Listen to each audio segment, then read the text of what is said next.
Chuck, I've seen that you've joined us. It is now 7 o'clock, and I wonder if you'd like to officially start the meeting for us. We've got a long agenda here. Regrettably, I have another commitment and can only stay for about half of the meeting. Ryan is on and will take over as vice chair when I have to sign off. But appreciate all the hard work that went into this comprehensive zoning regulation rewrite to this point. And we've got an action-packed agenda, so I'll turn it over to you to continue. All right. Thank you very much, Chuck. Thank you. As Chuck mentioned, we have a very full agenda this evening with respect to the material that we'll cover. First, I'd like to give everyone an introduction, and we are joined this evening, first of all, by our planning and zoning commissioners. They're very familiar with all of this material, so I appreciate their patience as we walk through material that we developed with them. But this meeting, the purpose of this meeting is really for the benefit of the public and for those that have not participated in or have attended regular meetings of the Planning and Zoning Commission that we hold on a monthly basis in developing the zoning updates. This is to inform those persons in the public as to where we stand, the recommendations to date, and the process that we will follow going forward. So with that being said, I'll talk a little bit more about the purpose of this meeting and the purpose of the zoning update, the process that we followed in updating the zoning regulations. We conducted a workshop back in November that really was building towards the recommendations that we're presenting this evening. So I'll discuss what we learned from that workshop.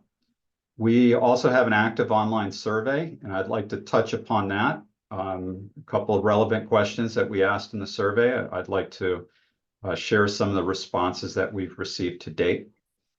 And then I'd really like to talk about what is driving much of our response within these zoning regulations. And that is a concern about sea level rise and the importance of a resilient coastal approach to land use management. And I'll talk more about exactly what that means and why it is as important as it is. And then we'll get into the specific recommended amendments, of which we have many. I will walk through them one by one and provide a high-level overview. The 2 hours we have at our disposal this evening does not allow for us to get into a tremendous amount of detail on each of these recommended amendments. Some are very straightforward and others are far more complex. It's my intention to give you all a high-level overview of what has been proposed, to introduce you to it, and then to encourage you to go online to the town's website where we will make all of that text and those recommendations available to the public. And though those recommendations are not currently online, but I'm working with town staff to get them online, and they will be available for months before we take any action on them. And then we'll talk about the next steps in this process. So first of all, introduction to who we are. I'm Francisco Gomes with FHI Studio. We are the consultant that was hired by the town to update the town zoning regulations. That effort's being led by the planning department and Clifton Eiler, the town planner. The Planning and Zoning Commission is the steering committee for this project. We have met with them on a monthly basis since 2022. And we've had all those meetings have been open to the public. Recordings of the meetings are online. And we've also held public presentations and public workshops as well. The purpose of this meeting, and I talked about it a little bit already, is to review the recommendations that we've made to date that are specific to issues such as sustainability, coastal resilience, and protection of environmental resources. So that's our focus this evening. As I mentioned, we invite input from the community. We may have some time at the end of my presentation for some Q&A, and I'm happy to receive any comments or questions. And we need to keep them brief so everyone has an opportunity to speak. And anything more in depth, we ask that you submit comments in writing to the town planner, and I'll go over that at the end. As I mentioned, no action will be taken at this meeting to adopt the recommended amendments. This is just a presentation to ensure that they are available to the public for review, that the public has a chance to comment and is aware of them, and that we take all those comments into consideration over the next several months before bringing anything to a vote for adoption. So there will be no vote for adoption or no action taken tonight.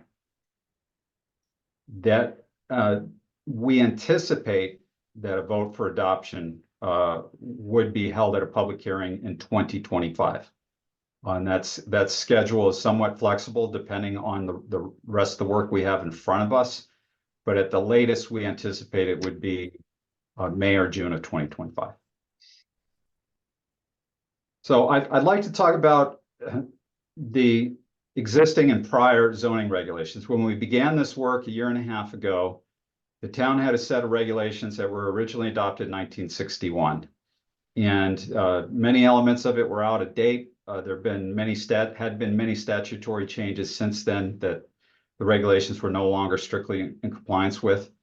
And so there was a lot of work to be done really to improve the usability of the regulations, the clarity, to correct errors and omissions, to bring them up to date with statute, and make them easier to administer. So that's the process that we spent over a year on.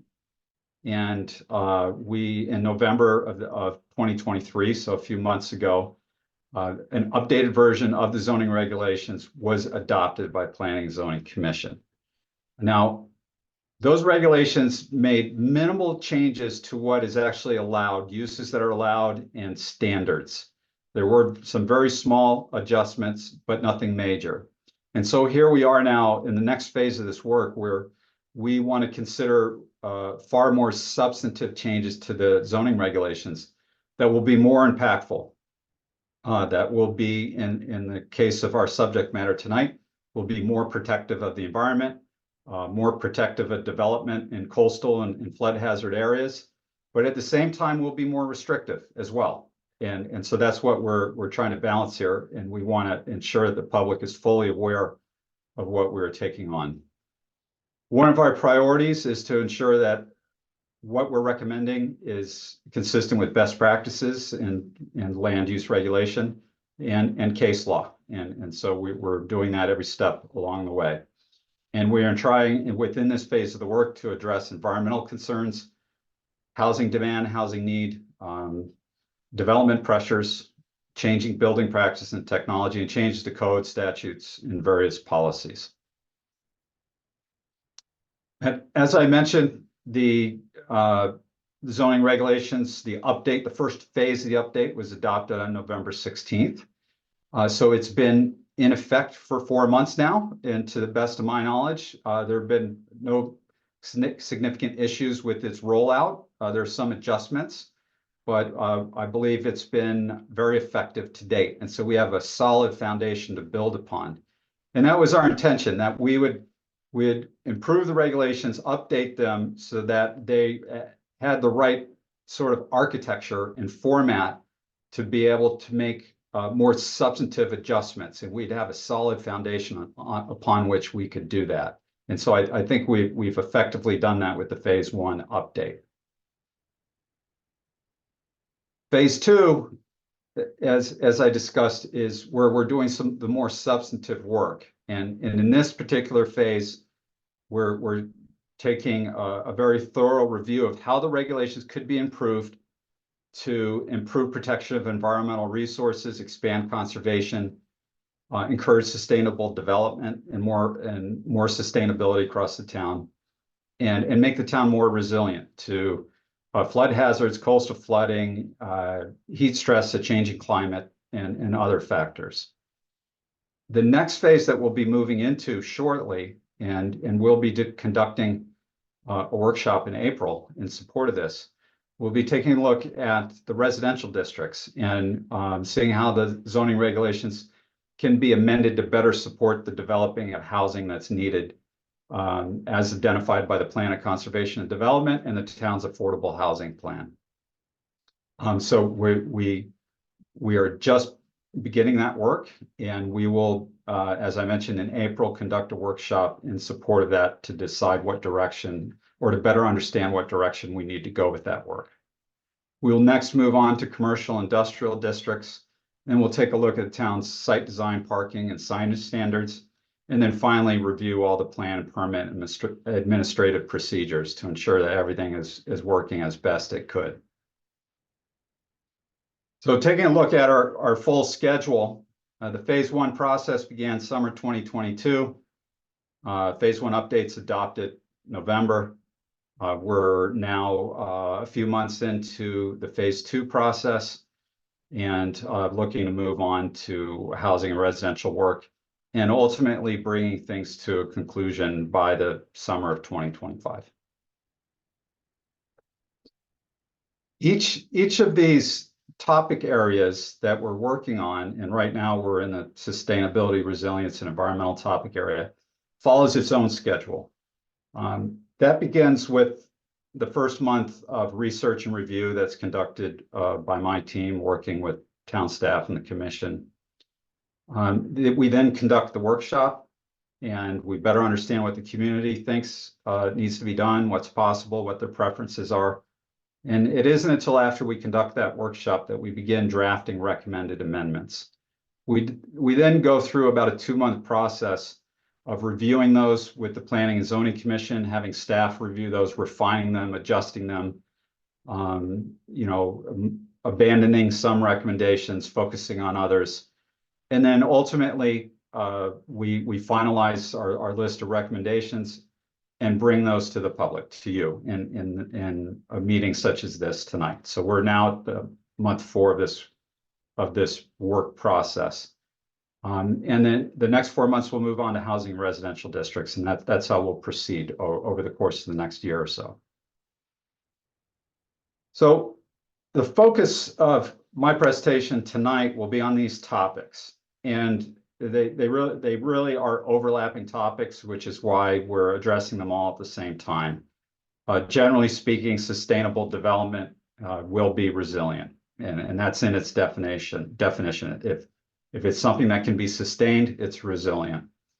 And generally speaking, sustainable development is better for the environment and is generally more supportive of conservation. So these are all overlapping goals that have much in common. And that's the reason why we're focusing on all these elements together. But as I mentioned, we had conducted a workshop in November. We had a really good turnout. Great participation. We had a survey that we did, a presentation. We broke out into groups. We did a series of exercises. We documented all of that. That's all available in a summary report, our findings. And I just want to give you an overview of what we heard from the community at that workshop. As I mentioned, we conducted a survey where we asked multiple questions. And here I've just pulled out the questions relevant to our discussion this evening. So we asked about the town's zoning regulations and with respect to how much of a priority is it to update the zoning regulations to address issues surrounding environmental resources, sustainability, and resilience. And what the community told us was that it was a very high priority, which, to some degree, we're selecting for people when they turn out to a workshop on this. We're selecting for people that think it's a very high priority. But it only reinforced the need that this is an important issue that a lot of people believe is a very high priority for the town with respect to its zoning regulations. We also asked how concerned people were about the impact of storm events and potential sea level rise on Stonington's coastal areas. And they're very concerned. And so I think that's really what was driving them to come out, to participate, and to express their views on the vulnerability that coastal communities such as Stonington have with respect to storms and sea level rise. We next asked about how well the town does through its zoning regulations to protect environmental resources. And there are mixed opinions on that, but no one participating thought it was excellent, which suggests to us there's room for improvement. And then we also asked, should the town offer incentives for sustainable or resilient development? And we had a lot of support for that. Some people said maybe or depends, depends what type of incentives that we're talking about and what sustainable or resilient development means. And so this evening, I'm going to walk you through some examples, some recommendations that we've made that will shed a little light on that. And then we also asked about flood hazard areas and should the town discourage development in flood hazard areas? And when we talk about flood hazard areas, we're talking about coastal flood areas such as 100-year floodplain, 500-year floodplain, coastal AE zone, inland AE zone, VE zone, which is closest to the ocean, most exposed. And people told us that this is a very important issue, that the town should do more to discourage development in these vulnerable areas. And I believe this is our last question that I pulled. We also asked about zoning regulations. Should they be stricter near water bodies in riparian zones? Rivers, streams, brooks, lakes, ponds, wetlands, etc. And 75% of people told us yes. So we do have some recommendations to that effect. Well, okay, we had at least one more here. We asked about solar and should the zoning regulations be more supportive of small-scale solar energy systems? And once again, people overwhelmingly, almost 3/4 told us yes. And so we have another recommendation in support of this as well.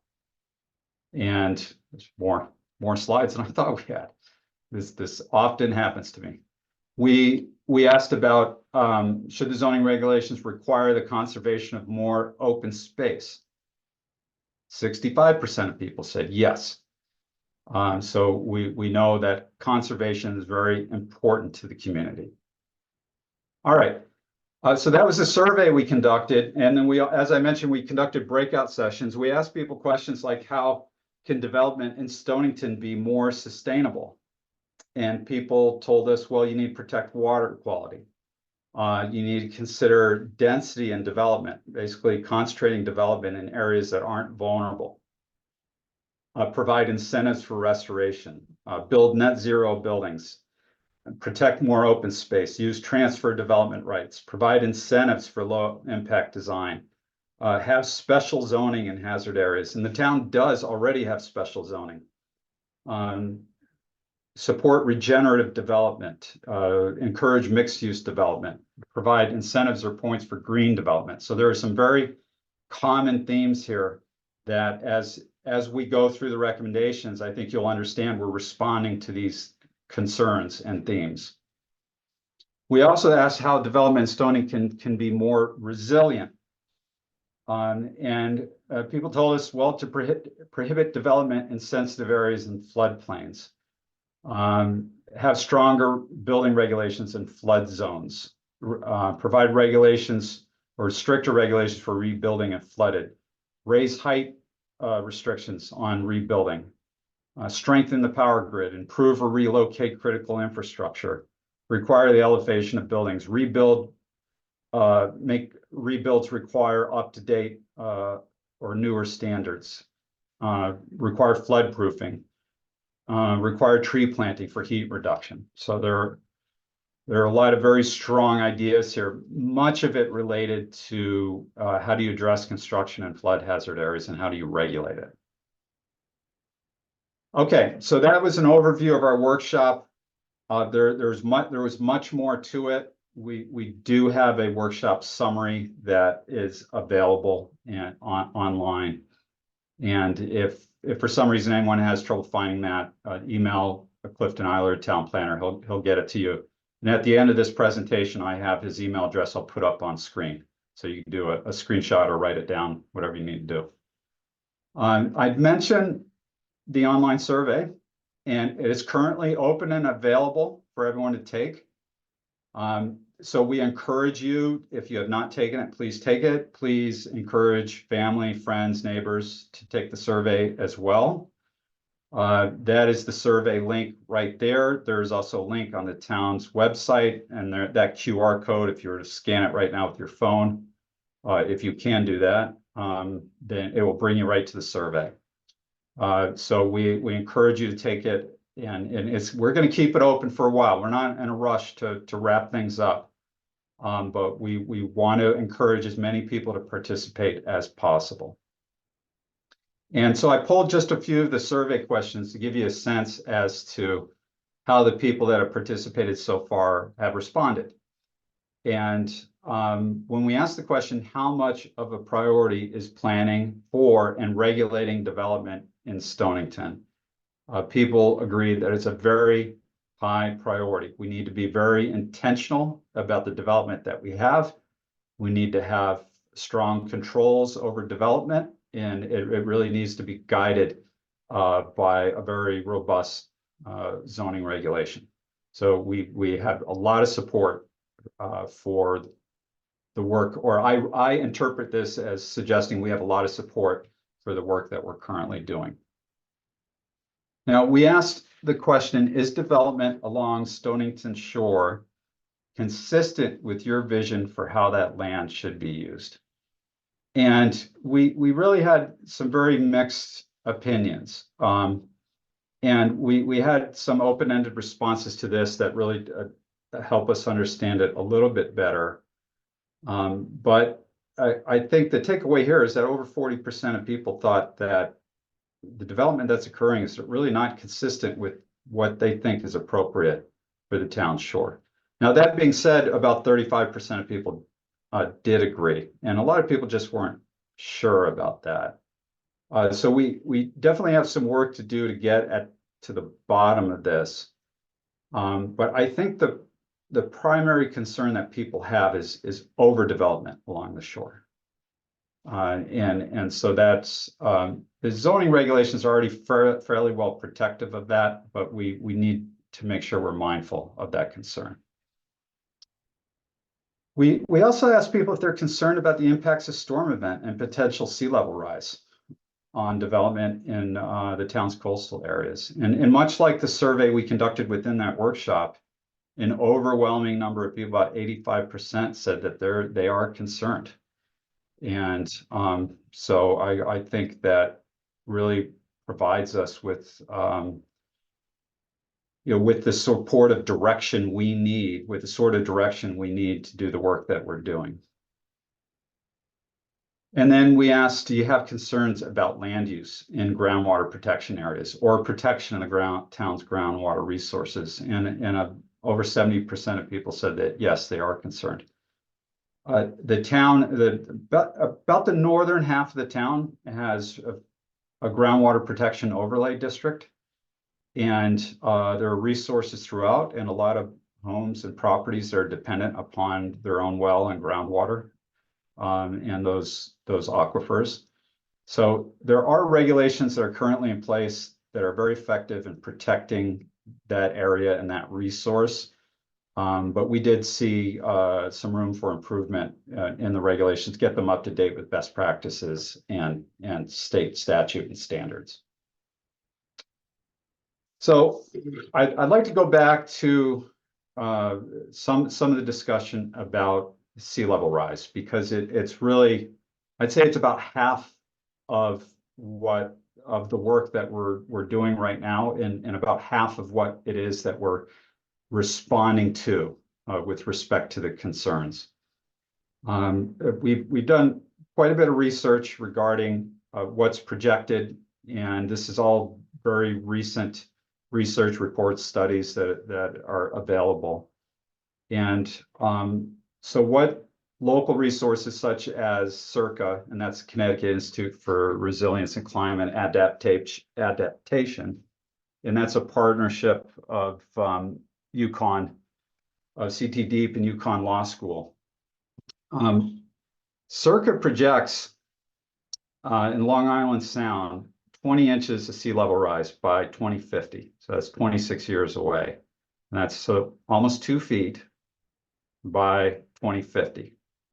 So that means about 3/4 of an inch a year, give or take. They furthermore, by 2100, under a worst case scenario, they project up to 6.6 feet of sea level rise.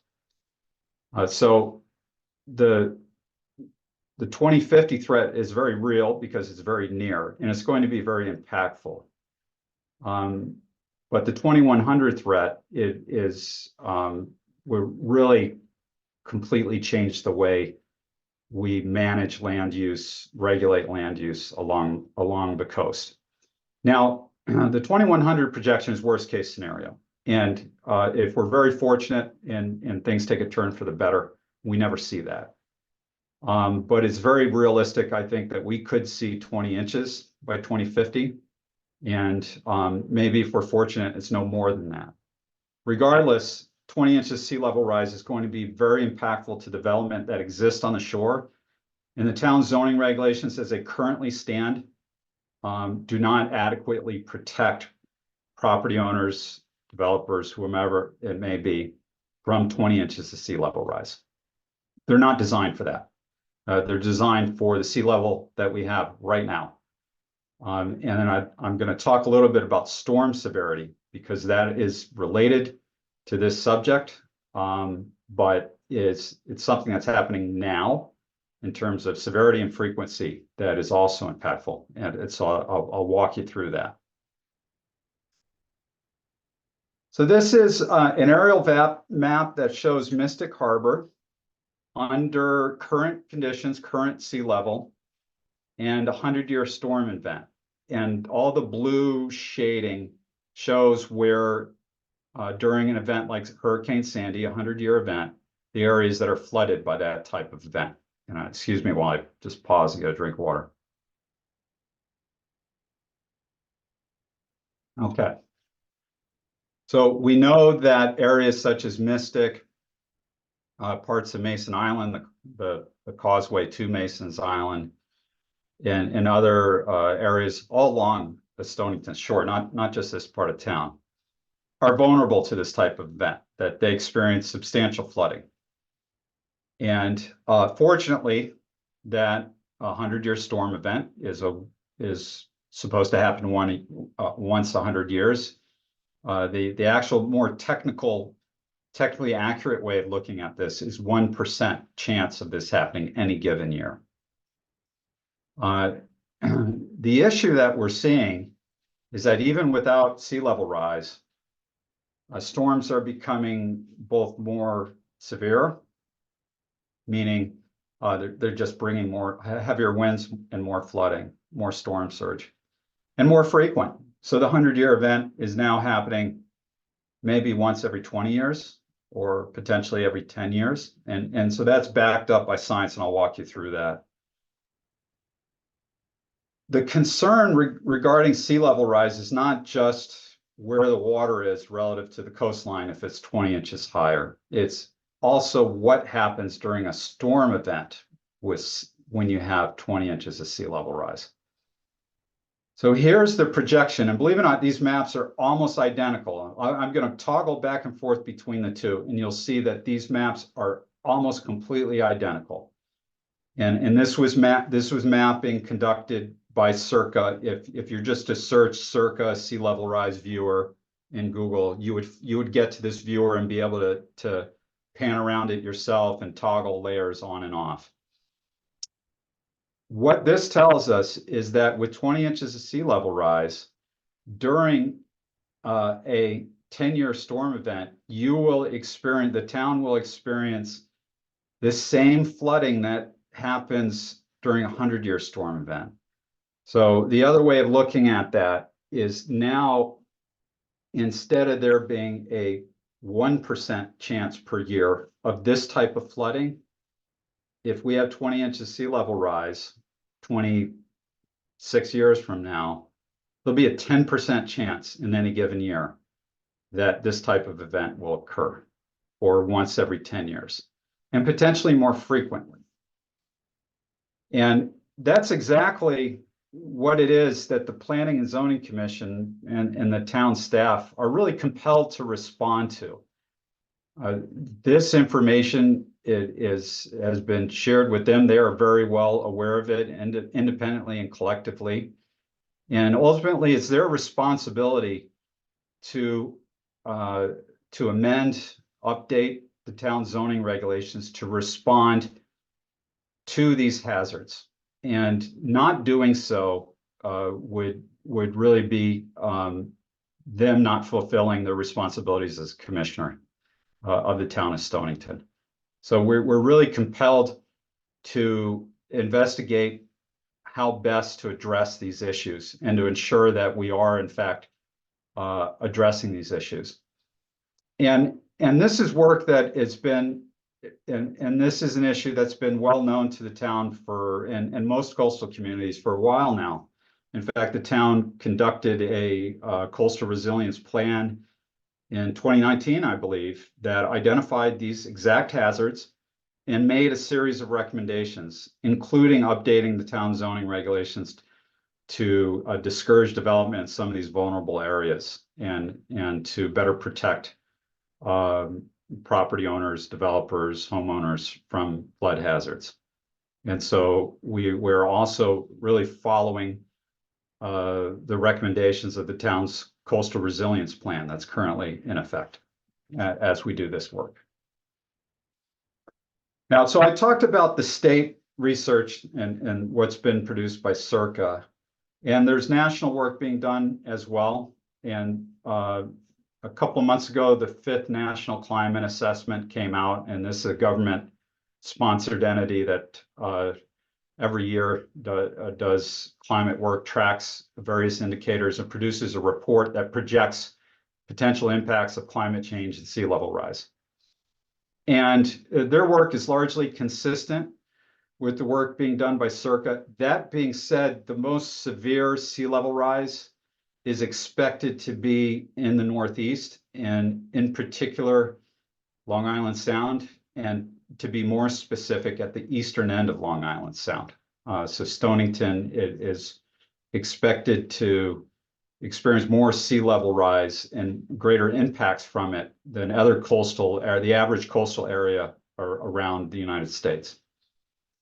The 5th National Climate Assessment showed us that at a minimum, and this is the minimum case there, or the least case scenario, the best case scenario, that by 2100, on average, coastal areas would experience 18 inches of sea level rise. However, under the worst case scenario, and that's the bottom bar on the left chart, it would be closer to 2 feet of sea level rise by 2100.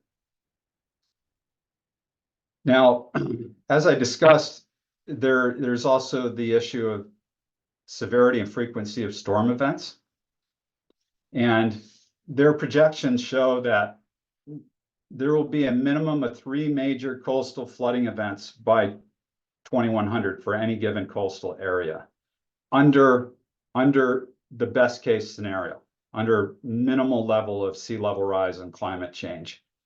Under worst case scenario, the bar on the bottom, there will be an event every other day, a major flooding storm event, coastal flooding event every other day on average in coastal communities. So these are the concerns that we have.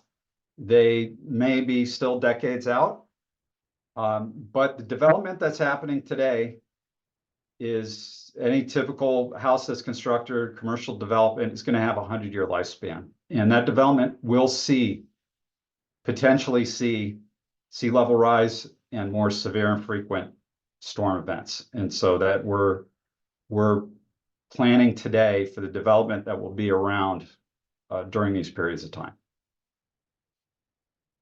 Okay. So that brings us to the proposed regulation amendments and how it is that we're recommending we respond to these issues and concerns. And so I have 2 slides here to provide a list of all the individual recommended amendments. And I'm very quickly going to give you an overview so you know what it is we'll be talking about this evening. And then I'm going to walk through them slide by slide. And once again, I can't get into a lot of detail because we just won't have time. But I'm going to try to at least make sure you understand what each of these recommended amendments is attempting to accomplish and what some of the potential impacts will be. Okay. So the first recommendation, and these are in no particular order. The first recommendation is to increase the freeboard requirement from 1 foot to 3 feet. And I'll explain exactly what that is and what it means. The second recommendation is to remove the single-family home exemption from the Coastal Area Management Overlay District, CAMOD, regulations. Single-family homes are currently exempt from coastal review, and we're going to recommend that they be subject to coastal review. And I'll explain that in more detail. The third recommendation is to adopt a transfer development rights for properties in the VE and coastal AE flood hazard areas. Next, number 4 is to accommodate a required increase in building elevation prompted by an increase in the freeboard requirement. So as we require structures to be higher above the base flood elevation, we're intend to provide some flexibility within the zoning regulations to accommodate that. Next, number 5 is to expand the non-infringement area regulations. The town currently has what are called non-infringement areas, and those are present within a few of the zoning districts, not all of them, which basically means you can't construct, you can't build. You're extremely restricted in what you can do within a certain distance of a water body. And it's our intention to expand that to additional zoning districts. Next, number 6 is to require a setback from the coastal jurisdiction line in all flood hazard areas. Right now, there's only a setback requirement in the coastal AE and VE flood hazard areas. And so we would make that applicable to all flood hazard areas. Number 7 is to update the flood hazard overlay district regulations to ensure consistency with both state and federal FEMA guidelines. The flood hazard overlay district regulations are fairly robust. They're in pretty good shape. They're very effective, but they're kind of falling out of date with state building recent adoption, state building code adoption of some certain flood hazard requirements and restrictions, and with some FEMA guidelines. So we want those to be up to date. We had also, and this comes from really out of our workshop and out of desire to encourage sustainable development, including the production of local food. We had discussed allowing hobby farms in town, and we have some ideas around that. Because those would be exclusively accessory to a residential use, we've decided to defer that discussion until next month, and the next fall, several following months, we'll be reviewing the residential district zoning regulations. So we'll come back to that one. Next, number 9 is to update the flood hazard overlay district regulations to ensure consistency with state and federal guidelines. And I see for whatever reason we have that repeated. So it's not repeated in the subsequent slides. Number 10 is update the town's stormwater management standards and relocate technical standards from the town's regulations to the town's technical standards document. The town has a document that is separate from the zoning regulations. It's called the technical standards document. It's where it has all the standards for how streets should be built and sidewalks and stormwater systems, that sort of thing. So we want to take some of the technical standards out of zoning regulations, put them in that document where they really would much better fit with all the other technical standards. Next is to provide more flexibility in the height and location of ground-mounted solar energy systems. Number 12, provide sustainability incentive. And so we have some really great ideas on that, and I'll walk you through it. Next is to improve the protection of trees and require planting of trees. That the zoning regulations really require very little of a property owner or developer with respect to trees. And so we want to expand that. Conservation was also a very important topic in our work here, and within the workshop, there was a lot of discussion about this. Fortunately, the town zoning regulations are already very strong in this area in terms of providing incentives for conservation of land, for open space developments, for conservation of land in specific district types like the Greenway Development District. So we have not identified anything additional that could or should be done as of yet, but we remain receptive to ideas, and we feel that that something will come forward. So for the time being, we're going to keep that on our list of priorities, but we don't have any recommendations to date. Next is to do a better job of linking the town's zoning regulations to the town's aquifer protection area regulations. Much like the technical standards document, that's a separate document, a separate set of regulations. And there's overlap with the zoning regulations. So we want to make sure the zoning regulations refer directly to that set of regulations. So it's clear as to when those regulations are applicable to any given development application or land use. And in addition, we've made recommendations to provide updates to the aquifer protection area regulations to get them up to standard with the state's model aquifer protection area regs. And the last items on our list are to establish lot coverage standards or limits and eliminate the town's floor area ratio or FAR standards. And I'll explain exactly what that means. It really swapping one for the other. And then finally, to establish a green roof incentive and establish a porous, pervious, and permeable pavement incentive as well. Okay, so that's an overview, and now I'll walk you through these one by one. So recommendation number 1 is to increase the freeboard requirement. So let me explain what freeboard is. Freeboard is the amount of vertical space that's required between the lowest habitable floor in any given structure and the height of the base flood elevation. So that's the height that a typical flood event in that zone, if you're in the 100-year zone, a 100-year flood event would reach. The freeboard is the space above it. The town currently has a requirement of 1 foot above the existing base flood elevation.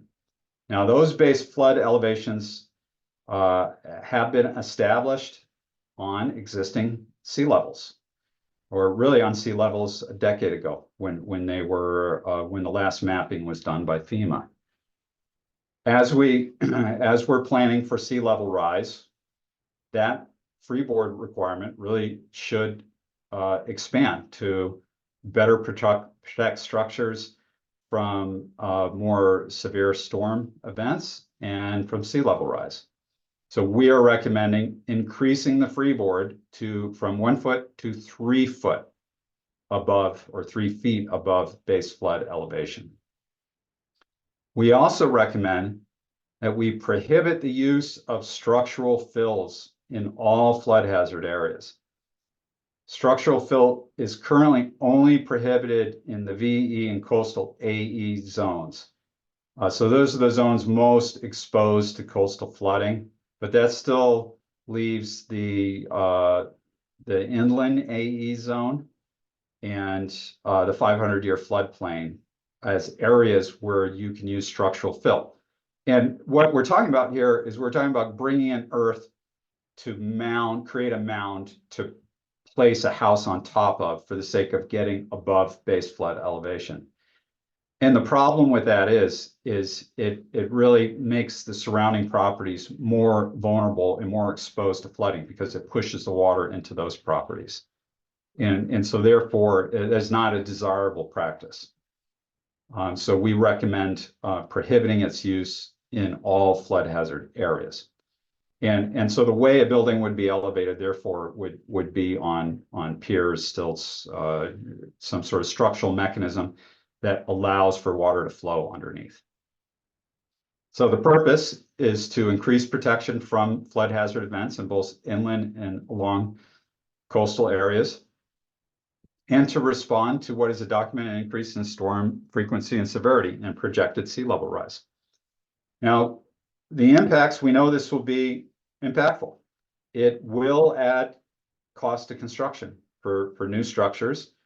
Any structure that is damaged, substantially damaged in a storm event that is required to be rebuilt will have to be rebuilt with this standard, and it will add cost to that.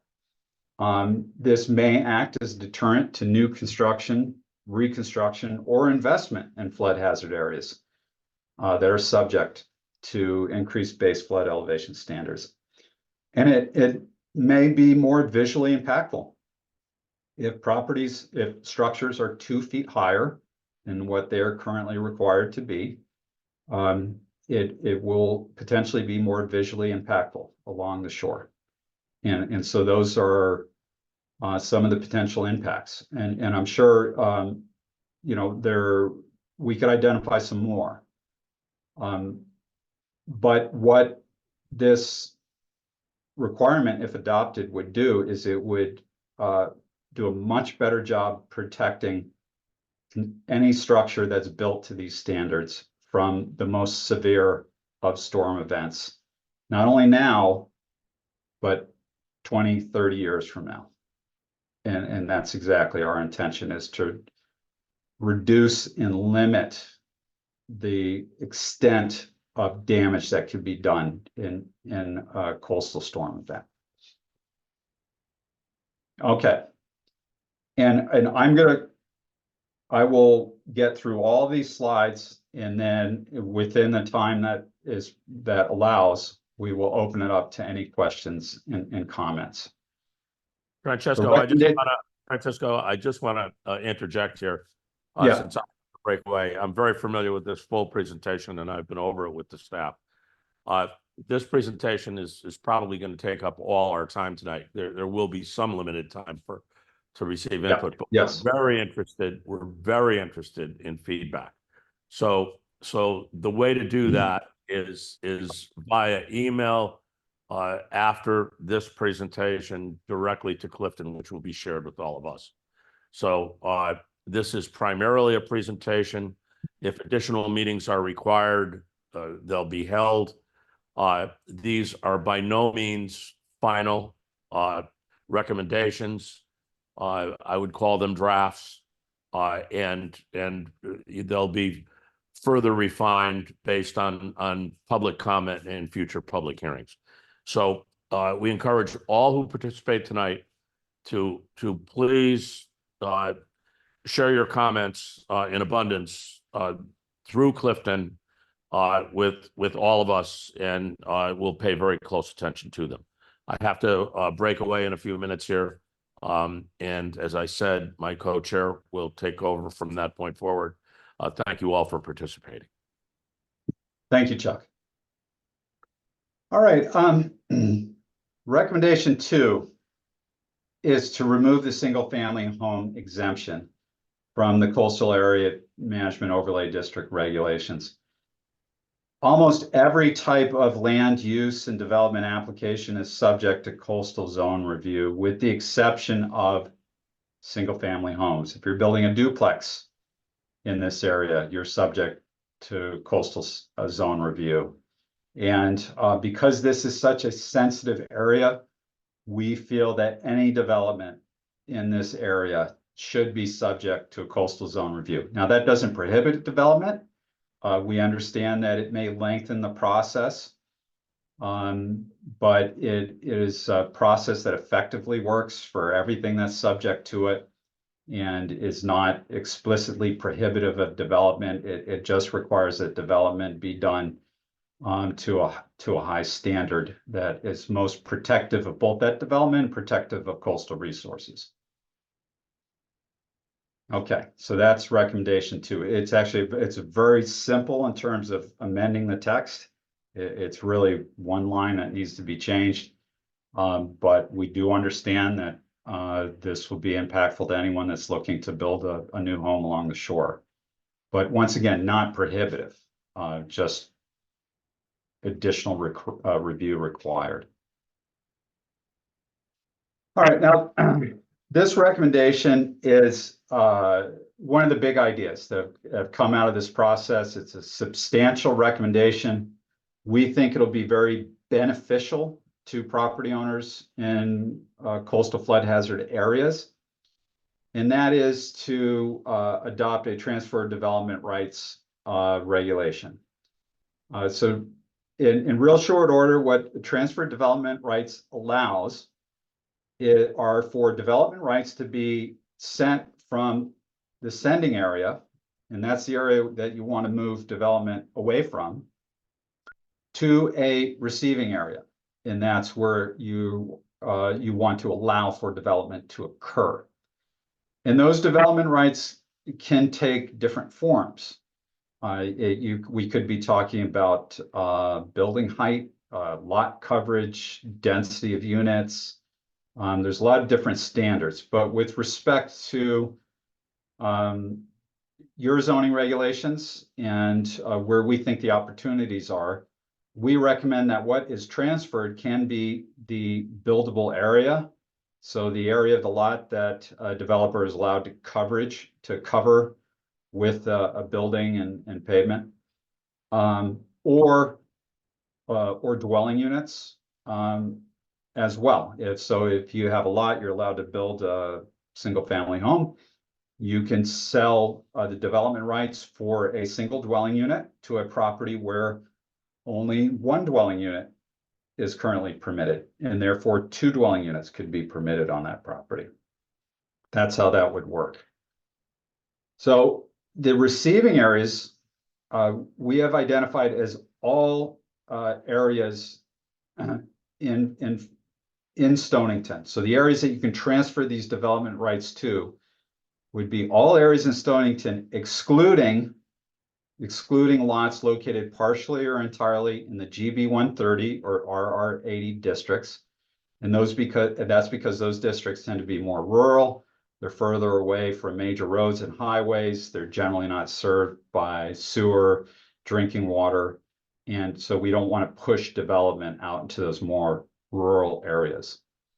We exclude transfer of development rights into another flood within the flood hazard overlay district. So you can't send more development into an area that's already subject to flooding. We exclude the groundwater protection overlay district so as not to intensify land use in that area. We exclude any islands because their vulnerability, even if much of an island such as Mason's Island is really above any sort of floodplain, the causeway getting to it is very vulnerable. So we don't want to send more development to islands that are vulnerable. And then we exclude other areas that are coastal nature, such as Latimer Point, Osbrook Point, Lord's Point, and Wamphas. I knew I was going to butcher this name. Wamphasic Neck, and I'm sure I still said that wrong. So once again, the purpose is to shift development away from the coastal high hazard areas.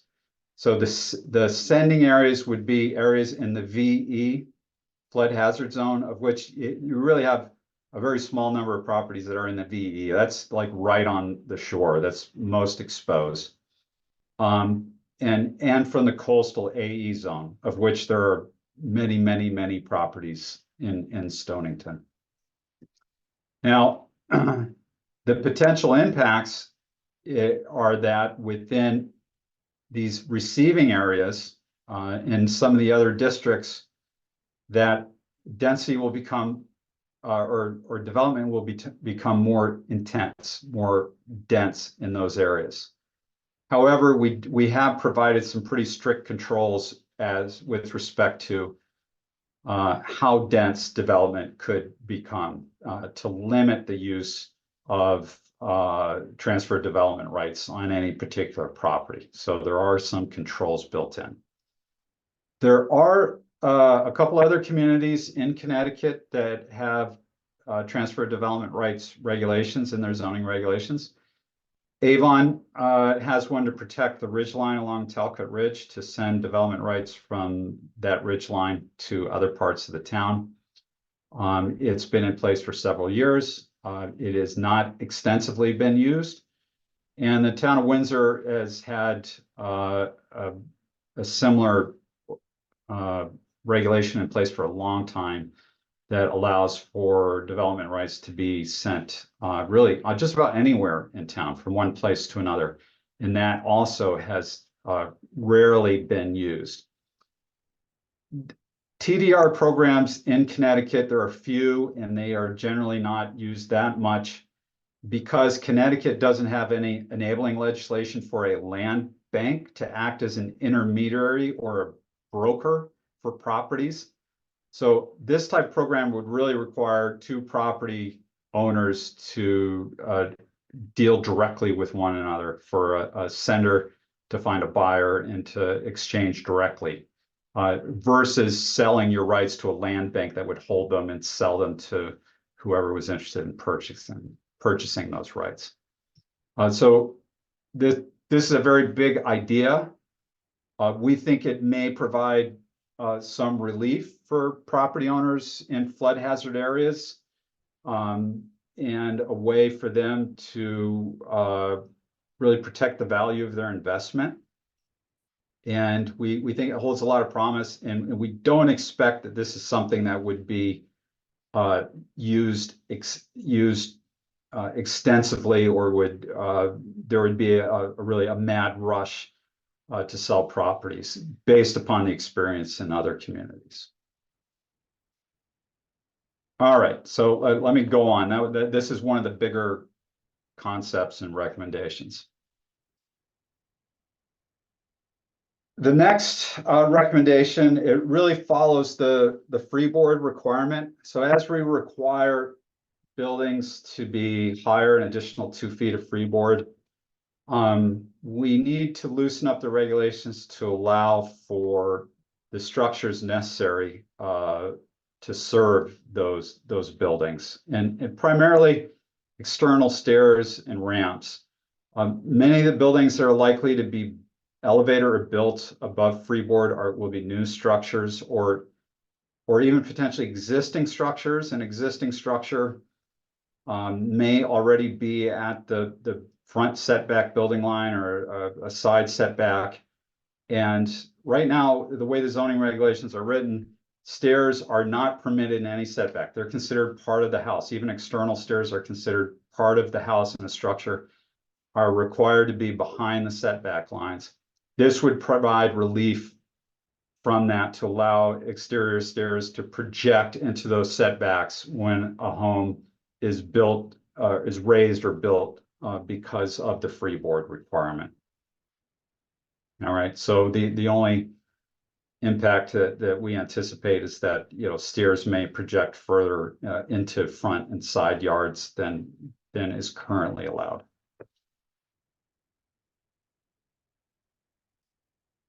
All right, recommendation 5, and this is another substantial recommendation, and also one that will be very impactful to existing property owners. So this is the concept to expand non-infringement area regulations. As I mentioned, the town already prohibits most development within a specified distance, either 50 feet or 100 feet, of significant water resources in the GBR 130, RC 120, and HI 60 districts. But only in those districts, not in other districts, not in other residential or commercial districts. It is our recommendation to expand the non-infringement area regulations to apply to most of the town's zoning districts, with the exception of districts that are where their primary feature is waterfront development. So we exclude certain districts that where most buildings, most structures are already proximate to the water. And so this would be some of the districts in Mystic and other places, including any marine type district that allows for marinas and docks and that sort of thing. The intent of this is to expand protections, the protection of riparian zones and water bodies to better protect not only those resources and their associated habitats and water quality, but also the Long Island Sound, for which most of these resources are flowing into. And we also know that statewide there's an effort that a lot of COGs are working with communities to update their zoning regulations to better protect the Long Island Sound from upland sources of contamination and from development that might be adversely impactful ultimately to the water quality of the Long Island Sound. Now, the potential impact, we did an assessment and we determined that there are approximately 1,000 buildings that are currently located in these non-infringement areas if established. So that means that those 1,000 structures would be non-conforming under these regulations, and there would be limits as to how those properties could be improved and expanded. Now, that doesn't prohibit anyone from maintaining, improving, remodeling, updating their properties or homes, but it would prohibit physical expansions into, so you couldn't build an addition further into that non-infringement area, or you couldn't build a new accessory structure in that non-infringement area. So this would be a very restrictive and impactful development that would affect many property owners. But this is the direction that a lot of states and a lot of communities are going to better protect water resources. Massachusetts has a statewide riparian zone corridor protection that requires a setback of 200 feet from rivers, streams, and brooks. In most communities, with the exception of some urban communities where it's 50 feet. And the governor's office right now currently has a proposal to provide similar protections that is in committee. So there's some potential legislation in committee right now that might be considered this legislative session that would really require this statewide, that would compel communities to abide by that statewide regulation. All right, let's, in the interest of time, let's move on to the next. The next recommendation is very similar to the non-infringement recommendation. And once again, it's building upon regulations that currently exist in your zoning regs. As I mentioned earlier, there is currently a required 100-foot setback for all new construction or substantial improvements from the coastal jurisdiction line. But that's limited to properties that are located in the AE flood zone or VE zone, of which there are very few. Our proposal is essentially to expand that 100-foot setback requirement to all flood hazard areas. So anywhere you have a property that's in a flood hazard area, any new development needs to be set back 100 feet from the coastal jurisdiction line. And the coastal jurisdiction line is something that really has to be mapped individually for each property. It used to be the high water mark. It is now further up. It's about 2 feet at the 2-foot contour. And so we don't have mapping of that line for the entire town. It has to be surveyed and mapped on an individual basis. So once again, we understand that this will be very restrictive and impactful to properties in that area. We did a mapping and assessment and determined that there are approximately 500 buildings that are currently located within 100 feet of the coastal jurisdiction line, or our estimate of exactly where that line is likely to be, and that are also located in an inland AE zone. So we're not talking about structures that are already located where they are currently prohibited. We're talking about 500 structures that would be made non-conforming to this regulation because they are located in an inland AE flood zone within 100 feet of the coastal jurisdiction line.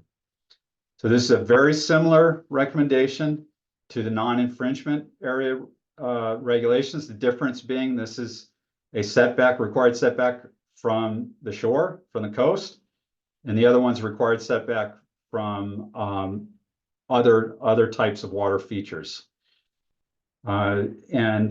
But it has a very similar impact with respect to the properties that are currently located would be non-conforming with these regulations, which means that they would be limited in any or prohibited in any physical expansion within that setback area. They're still permitted to improve their properties otherwise, but would not be able to expand them, their footprint in that within the setback area alone. Okay, I will move on to the next regulation or the next recommended amendment. Our next recommendation is to update the town's flood hazard overlay district regulations to ensure consistency with both state and federal guidelines. So once again, the flood hazard overlay district regs are comprehensive, but they're not up to date with recent changes to both state building code, and they may not be sufficient as currently written to adequately address increased risk posed by changing climate and more severe storm events. So the recommended amendments are intended to build upon the existing flood hazard overlay district. So we're not changing the boundaries of that district, any other features of it. We're just updating the regulations.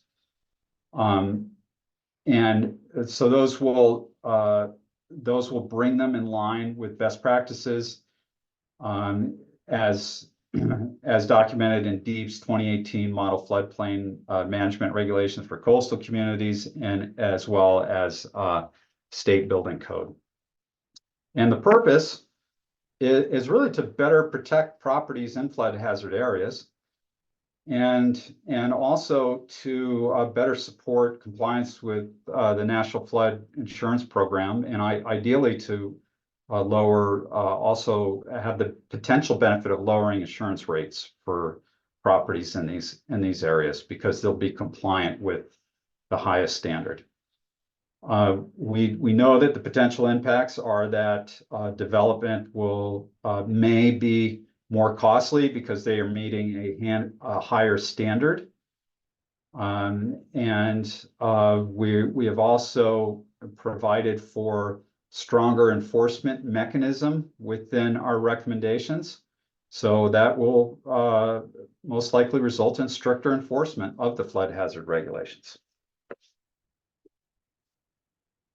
All right, our next recommendation, and I'm skipping recommendation 8 because that was one of the recommendations that we're tabling until further. So recommendation 9 is to update the town's stormwater management standards and relocate the technical standards to the town's technical standard document. So this is very simple. It doesn't remove any of those standards. It just puts them in another place and refers out to it as the benefit of making the zoning regulations a little more lean and a little more strictly adherent to what the Planning and Zoning Commission really has authority over. These technical standards is something a town engineer really has the authority and oversight of, and they belong in the town engineer's technical standards document. So we don't anticipate this is going to have any adverse impacts at all. The next recommendation is to provide more flexibility in height and location of ground-mounted solar energy systems. So small scale, and we're not talking about solar farms here. We're talking about small scale systems on a particular property that's serving a single use. Right now, the zoning regulations are very strict about how high those can be and how much of the lot they can cover.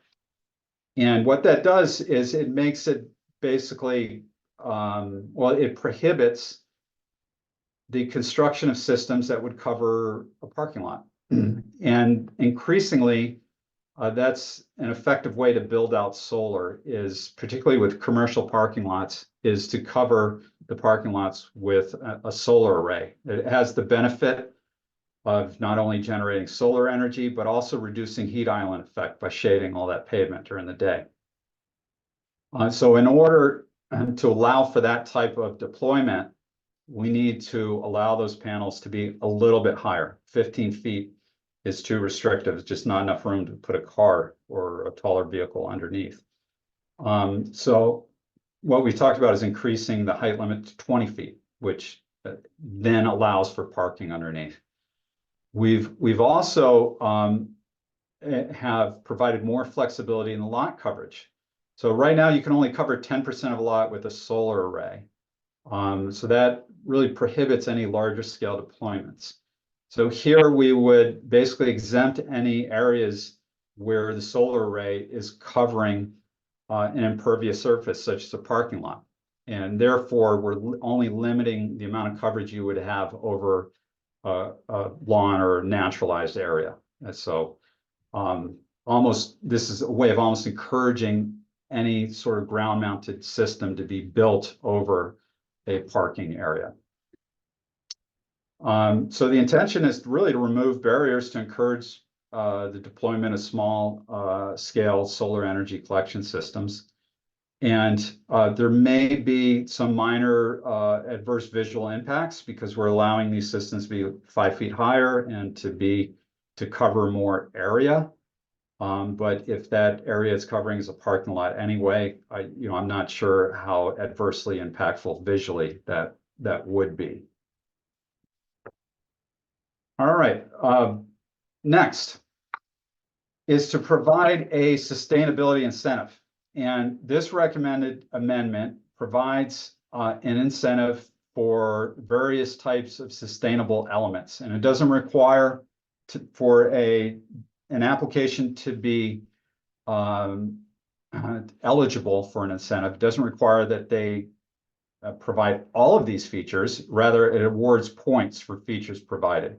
So if you provide a LEED qualified building or a regenerative design, which is very similar to LEED, it's actually even more involved. If you provide that type of structure, you design and construct that type of structure, you would get points, a lot of points. If you provide or protect tree cover, provide native planting, if you capture on-site stormwater through the use of green roofs, gray water use, pervious pavement, you would get points.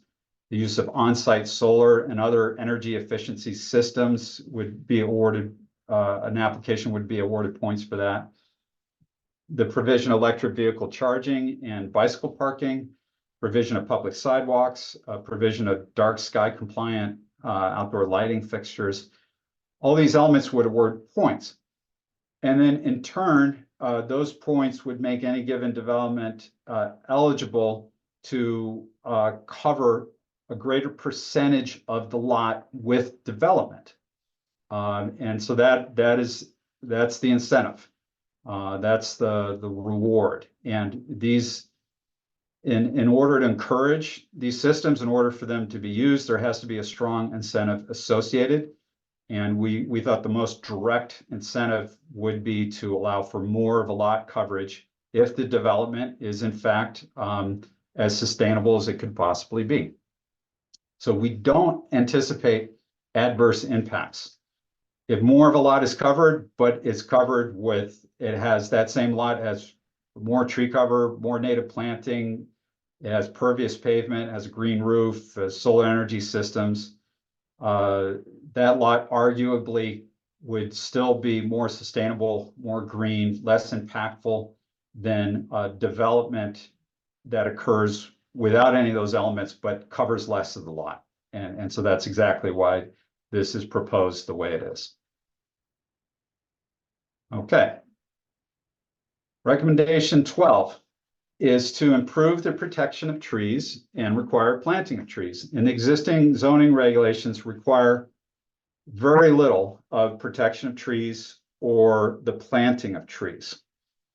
So we really seek to strengthen these requirements to provide far more robust requirements in this area for both the protection and planting of new trees. And by example, if healthy, non-invasive trees are removed from a site, then those trees would have to be replaced on an inch by inch basis. So if you cut down a 24-inch tree, you need to provide 12 2-inch trees, and those could be provided on site or off site.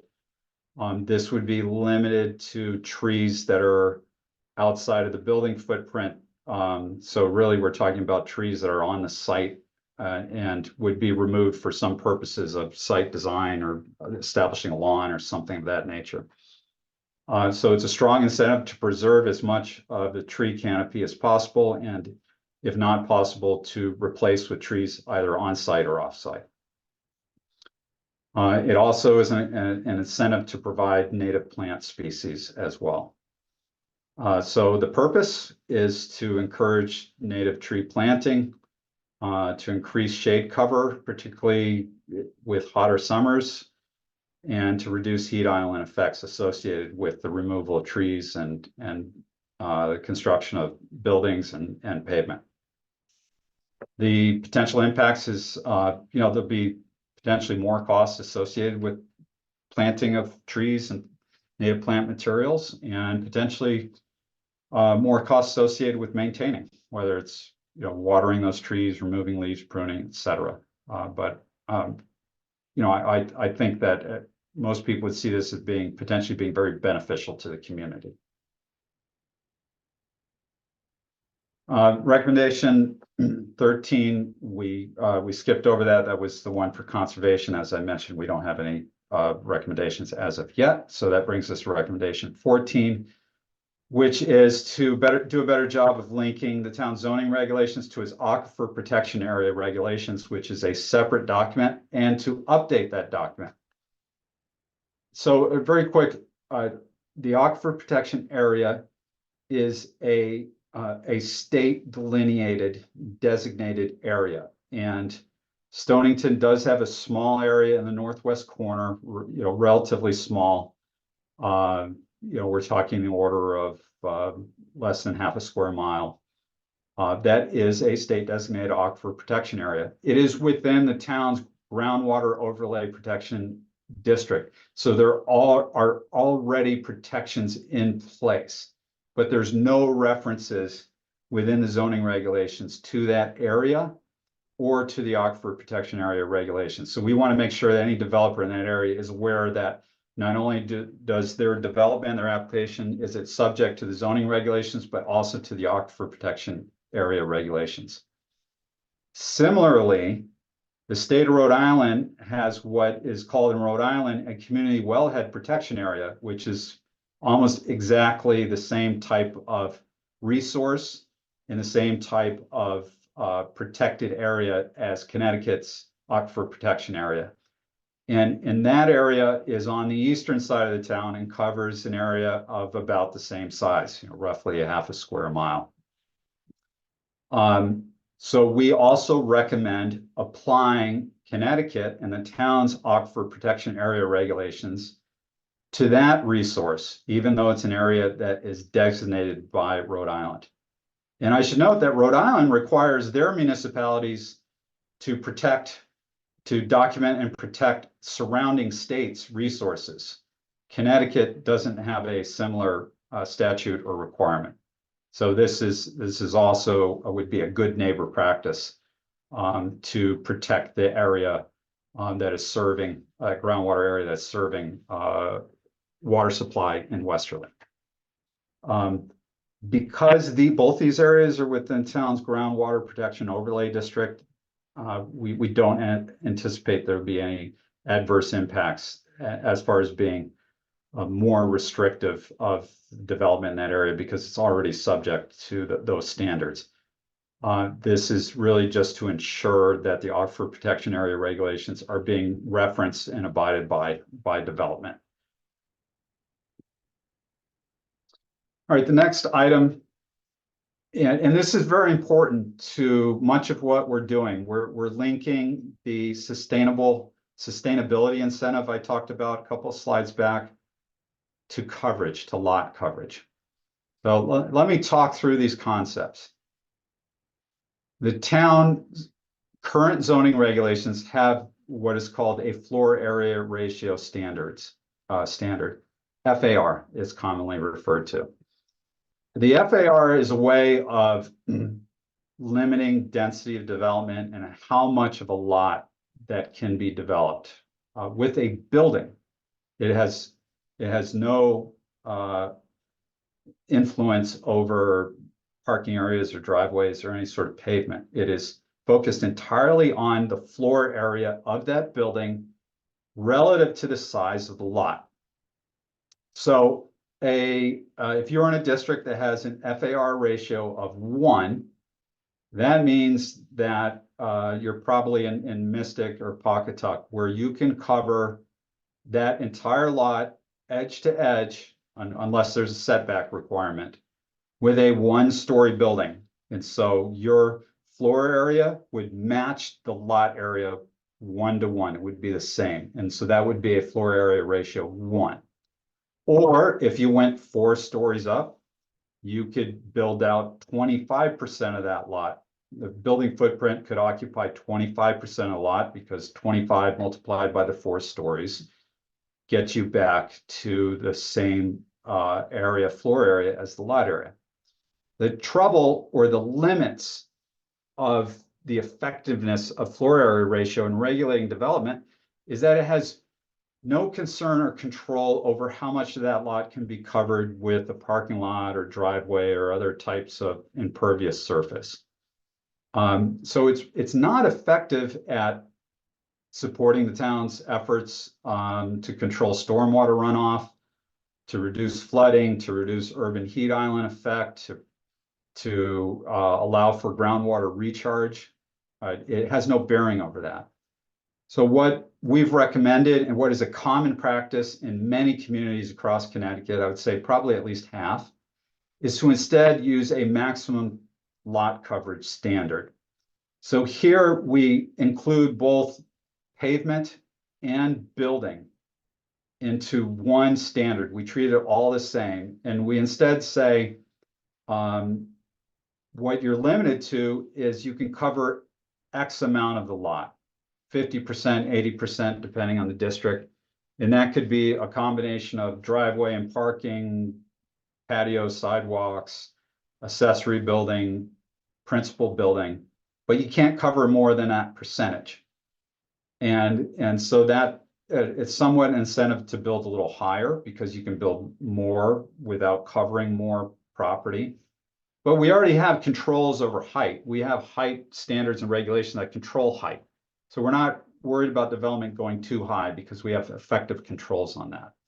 So this is really very beneficial, and there are very few downsides to it, other than the fact that it will be more restrictive or provide a limit on how much of the property can be covered with impervious surface. Now, we've linked this to some incentives, and I'll walk you through a couple of the incentives relative to this. One of them was the sustainable development incentive. So we allow for some flexibility. And if a property owner really wants to or needs to cover more of their lot, then they simply need to comply with those sustainable standards to earn points that would allow them to cover more of their lot, to offset that impact. And we have some other ideas on how we could go about this in the next recommendations that I'll share. So we feel very strong that this is the right direction to move in. It's just going to be far more effective at managing impervious surface.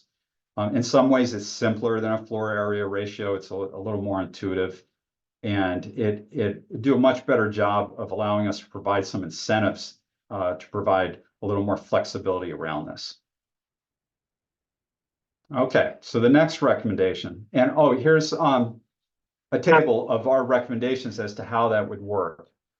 By example, in your commercial zones, whether it be the DB5 or the CS5, the DB5 allows for a floor area ratio right now of 0.6, which means if you could cover, if you built a one-story building, you could cover 60% of that lot with the building itself, and then all the pavement that may be supporting it.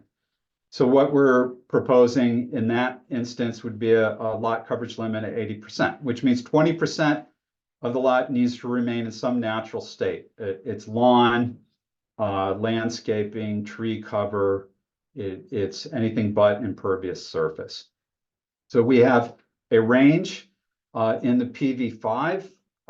We are at 100% because the floor area ratio right now is 1.5. It allows for the lot to be completely covered and then some. And so, and the way development is right now, it's really from edge to edge to lot in the village. So we in that area allow for 100% of the lot to be covered because it's consistent with the development pattern that's there. However, in your less dense, least dense residential districts like the GBR 130 or RC 120, that currently have a floor area ratio of 0.04, which means your building can cover 4% of the lot. If it's a one-story building, then in that case, we proposed a lot coverage limit of 10%. So you cover 10% of the lot with buildings and pavement. So 90% of the lot has to remain in some sort of natural or pervious state.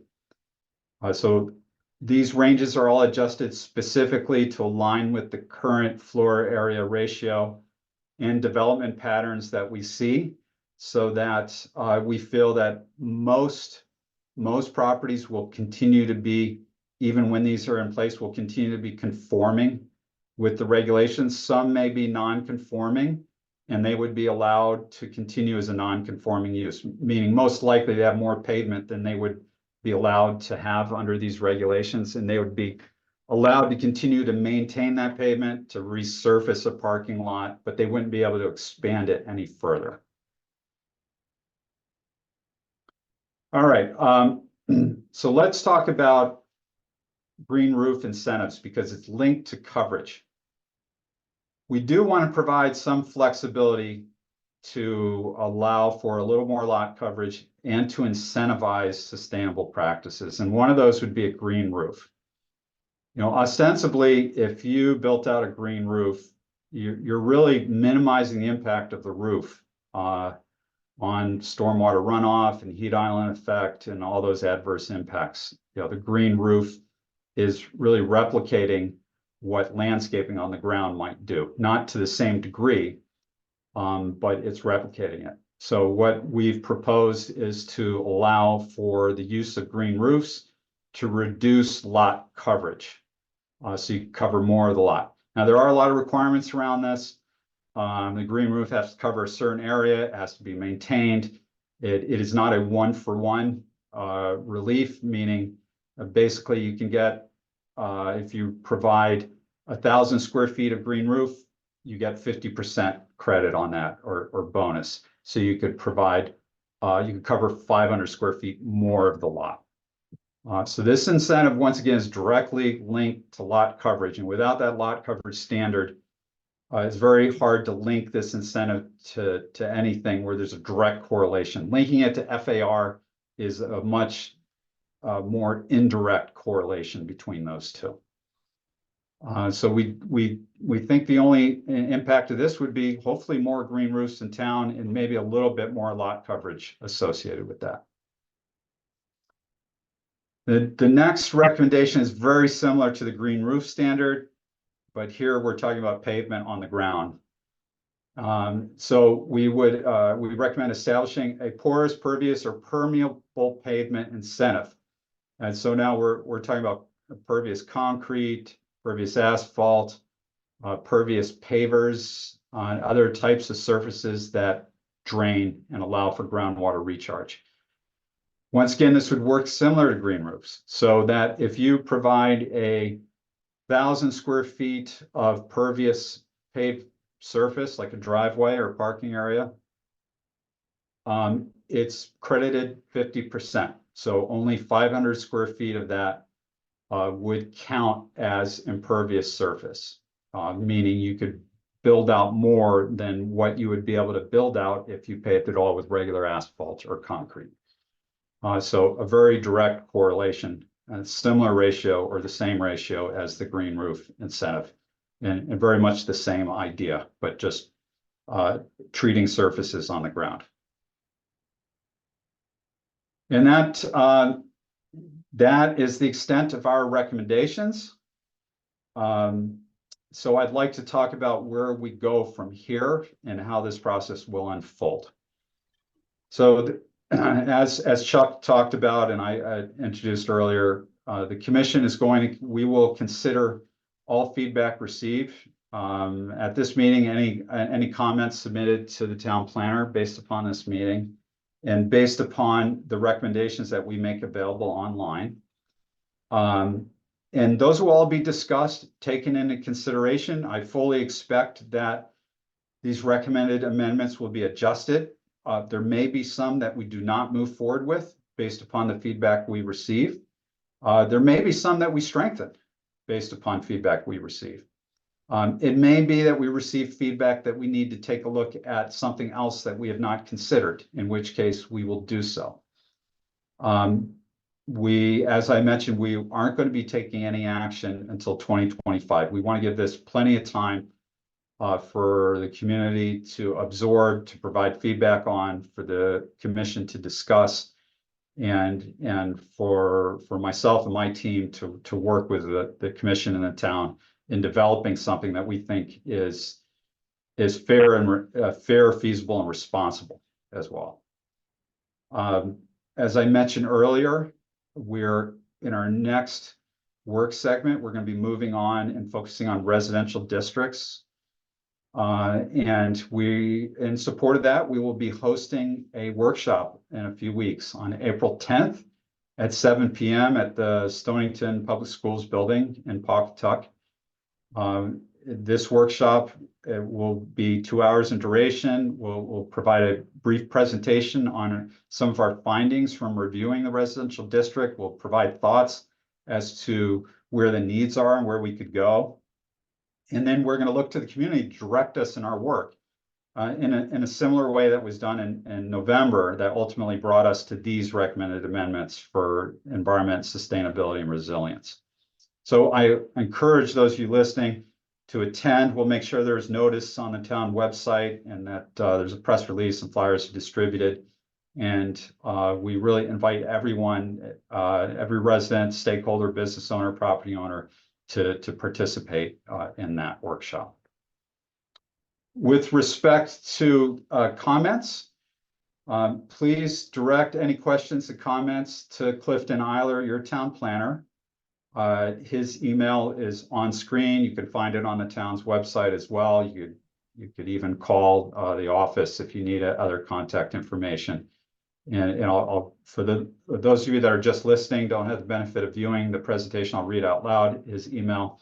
It is CILER@stonington-ct.gov, G-O-V. So that concludes our presentation. We have just an hour left to our meeting. As Chuck said earlier, we don't expect that will allow for a full discussion, because we know we put out, we presented quite a bit of material this evening. But we do want to, if someone has a comment or a brief question they'd like to ask, and we can ensure that everyone who's interested in commenting has an opportunity, I'd like to afford you that opportunity this evening. Once again, anything detailed, we do ask you to submit those comments in writing, in an email, in a letter, whatever means is comfortable to you. So with that being said, I see we have Ben has his hand raised. And so Ben, go ahead, and if you can unmute yourself, go ahead and I'll hand it over to you. Two real brief things. Francisco, thanks for the presentation. Sure. I had submitted comments about the possibility of changing the look back period on substantial improvement in flood zones, and just wondering what the status of that is and if that's something that's being considered. And as pertains to replacing FAR with lot coverage, I fully understand the idea of the lot coverage and the benefits of that, but I don't understand why we can't have both. I'm concerned about unintended consequences and creating nonconformities, and it just seems that we could accommodate both somehow. And that's my only comment. Thank you. Yeah, I'm happy to answer those questions. The look back period, that's an item I brought up at our last meeting. And for those of you unfamiliar with the look back period, whenever there's a structure that's been damaged or being improved in a flood hazard area, there's a period by which you can look back as to the improvements that have been done on the structure, the value of the investment that's been done. And if within that look back period, it exceeds more than 50% of the value of the structure, you have to bring that structure, that investment is more than 50% within the look back period. You have to build that structure to compliance with the regulations that are currently in place. And so that's what the look back period is. So the longer the look back period, the more likely that improvements to a building, a home, a structure are going to result in that structure being subject to, for any further improvement to happen to be improved to meet the compliance of the current building code and zoning regulations. The look back period in Stonington is currently 1 year. It had been changed. It had been a few years ago, it had been increased to, it was either 3 or 5 years, I don't recall, for a brief period of time. And then it was changed again back to 1 year. And so that's what's being called into question. Do we extend the lookout period to a longer period of time, whether 2, 3, 4, 5 years, whatever it may be, so that we are really requiring structures to be improved to newer standards, rather than letting them, by doing piecemeal improvements over a period of time, letting them continue to invest in and rebuild a structure to older standards they were originally constructed under. And that's what's at question. We did not have an opportunity to discuss that at our last meeting. We agreed we didn't want to provide a recommendation until the commission did have an opportunity to discuss it.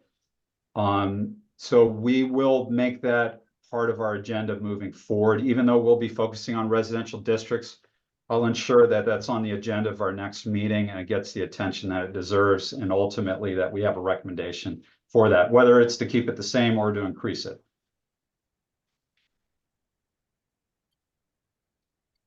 And the next part of your question,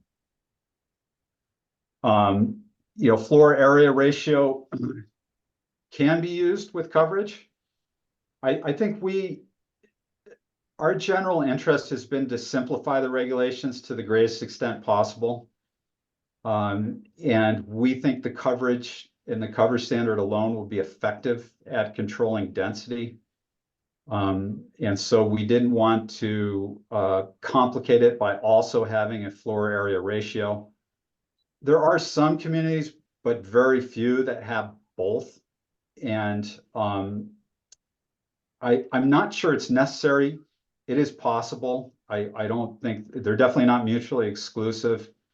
It may make things just a little more complicated, but I don't think it's a problem to have it, but our general interest has been to simplify things. So for that's the reason that we decided just to abandon that in favor of a coverage limit. I see, Ben, you have your hand raised. If there's something you want to respond to real quick. Yeah, We do have just other really people. quickly to respond to that. It Yeah. seems to me that it could be, whichever is greater or whichever is less, whichever, but I guess probably whichever is greater, just to if Right. yeah, that's all I wanted to say. That's it. Okay. Yep. Thank you. Thank you. David, I see David has his hand raised. Nicole, can you make sure David is unmuted and has an opportunity to ask a question or provide a comment?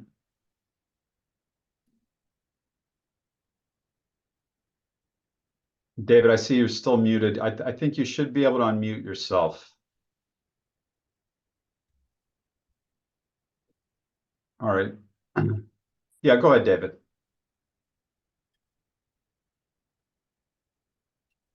David, we can't hear you. I see that your mic is unmuted, but we can't hear you. Do we have anyone else that has a hand raised that we could move on to while David's hopefully gonna I'm not seeing that figure out? Yeah. right now, Francisco. David, if you want to maybe put your question in the chat, if that might be easier. If you're having audio troubles. Thank you, Ryan. If you have a question, David, you can put it in the Q&A instead of the chat, actually. Thank you.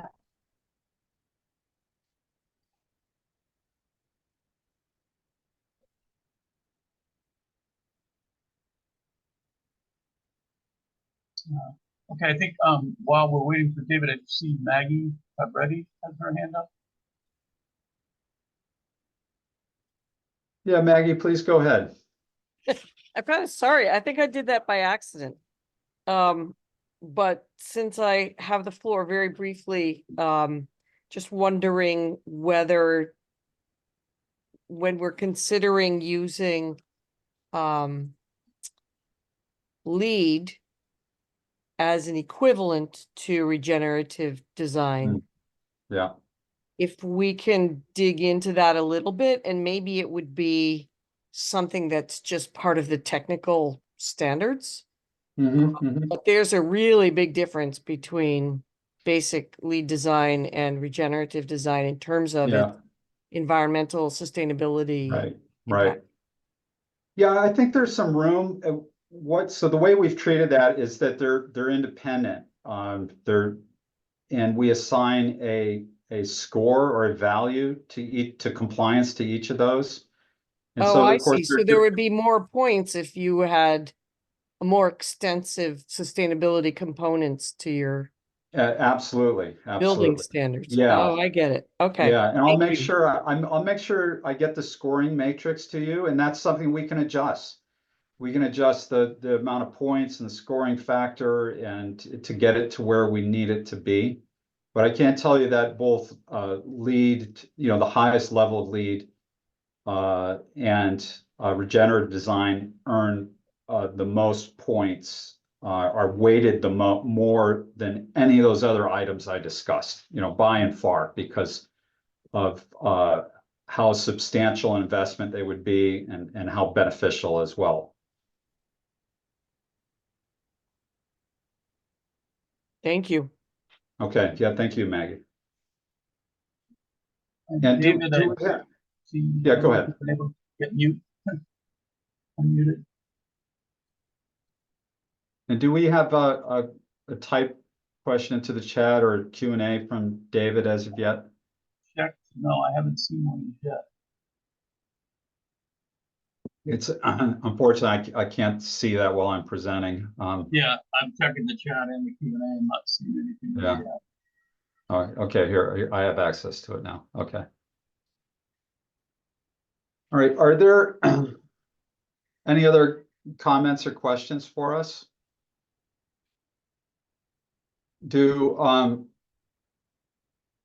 And Maggie, have you intentionally raised your hand this time? I see you have your hand raised. Looks like again, maybe. Yes, but it may be something that you've already answered, so I apologize for this. And that is, were you considering also, or maybe it's David's committee or commission that would consider it, a stormwater authority as a way of incentivizing pervious pavements and depaving and so on? We have not. And admittedly, I would need to review the town's stormwater management plan. We did review it, looking for any zoning recommendations, and there were a few that we did take into account. The focus of our efforts has been primarily within the jurisdiction of the zoning regulations itself, and with very few exceptions, such as the Aquifer Protection Area regs and the town's technical standards document, have we made recommendations outside of the zoning regulations.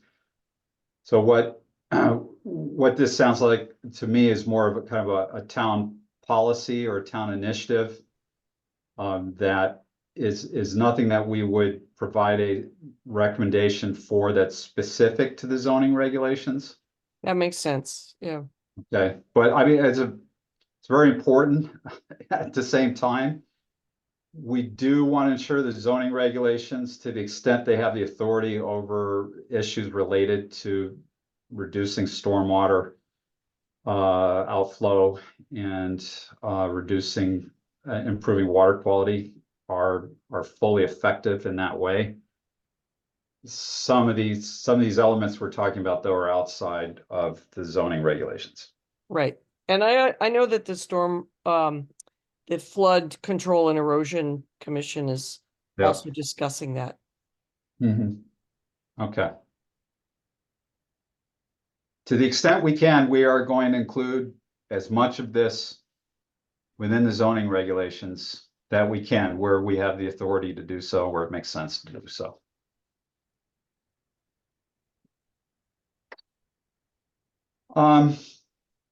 Are there any other commissioners or those attending that would like to provide comment or have any questions for that matter?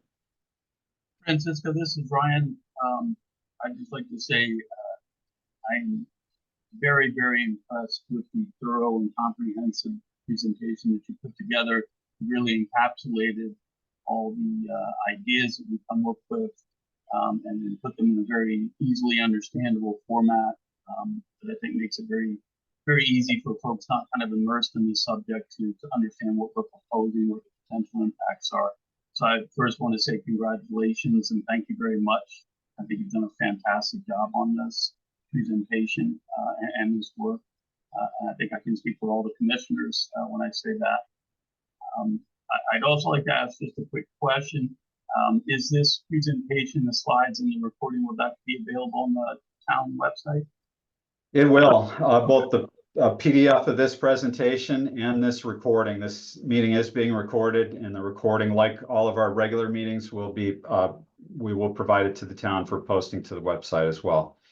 In addition to that, as I mentioned earlier, the recommendations that I provide a high-level overview of, we have a PDF document that it explains those in details, provides the actual text that would be either amended or provided within the zoning regulations, so that word for word, you could see what would be included within the zoning regulations.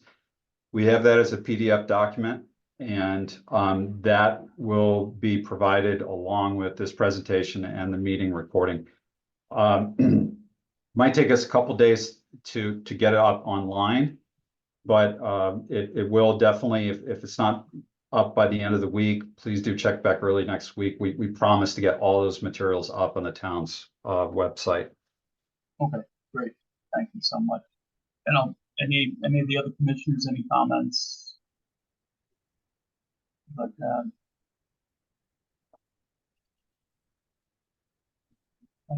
if nobody else has any other comments or questions, I'll thank everybody for their attendance and participation in this. It is very much appreciated, and wish everyone a good evening.